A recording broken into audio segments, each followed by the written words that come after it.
द्वादश अध्याय भाग 1 प्रश्नोत्तर।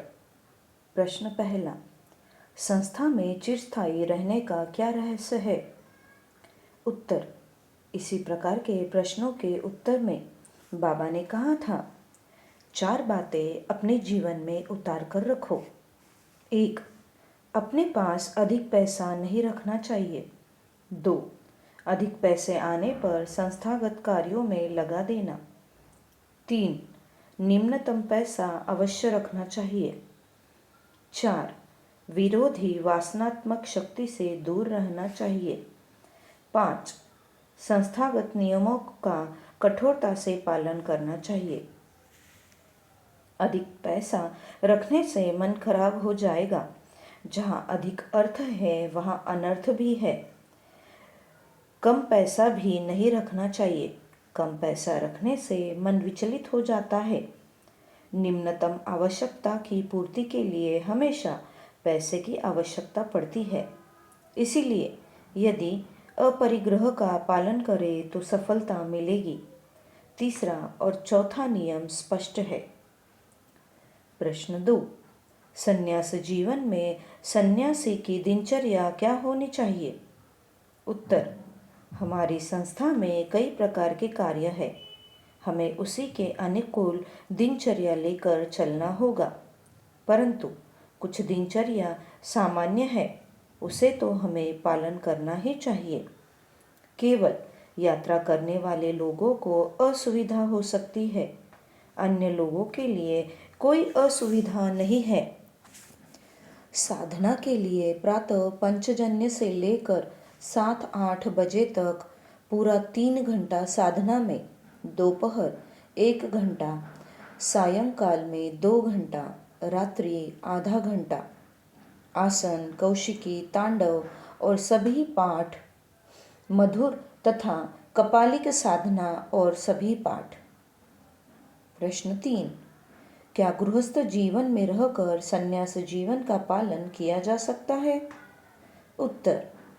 संन्यास जीवन का पालन गृहस्थ जीवन में रहकर किया जा सकता है, किंतु सन्यासी के समान स्वतंत्र होकर कार्य नहीं किया जा सकता है। सन्यासी समाज कार्य के लिए होता है, कामचोर के लिए नहीं। बाबा ने कहा है, जो व्यक्ति यम और नियम का पालन करते हैं वे सभी साधु है। कोई किसी भी रंग का वस्त्र क्यों न धारण करे। प्रश्न 4, बाल्यावस्था खेलने के लिए, युवावस्था भोग के लिए और वृद्धावस्था संन्यास के लिए होना चाहिए। आप लोग किशोरावस्था के बाद सन्यासी बनने के लिए क्यों प्रोत्साहित करते हैं? उत्तर। बाल्यावस्था और किशोरावस्था केवल खेलने के लिए नहीं, अपितु अध्ययन और चिंतन के लिए है। समय निकालकर कुछ खेला जा सकता है। भारत को छोड़कर पश्चिमी देशों में 3 वर्ष का बच्चा नर्सरी और केजी कक्षा उत्तीर्ण कर लेता है। 5 वर्ष का बच्चा दूसरे या तीसरी कक्षा में रहता है, जबकि भारत के बच्चे 5 या 6 वर्ष की आयु में विद्यालय जाते हैं।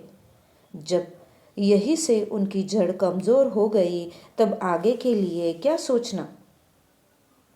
जब नदी में पानी का प्रवाह ही नहीं है तो ऐसी स्थिति में उस नदी से न तो नहर निकाली जा सकती है और न ही विद्युत उत्पादन किया जा सकता है।